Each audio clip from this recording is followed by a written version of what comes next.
Саламатсыздар ма? Мен Армия Бауыржан, дене шынықтыру пәнінің мұғалімі. 8-ші сынып сабақтың тақырыбы акробатикалық, гимнастикалық жаттығулар жасау. Ең бастысы дене қыздыру жаттығуларын бастаймыз. Қол берге, бас солға оңға айналдырамыз. Жаттығуды бастаймыз.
Енді алға артқа домбалы тәсілін көрсетеді.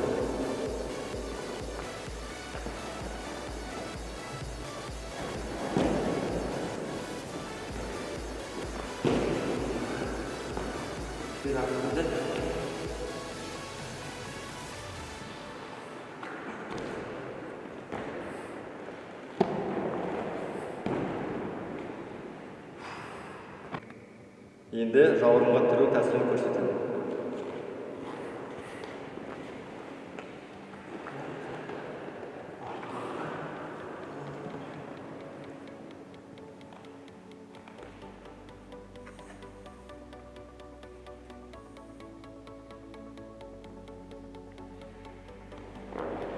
И тапсырмасы акробатикалық жаттығуларды қайталау. Назарыңызға рахмет, сау болыңыздар.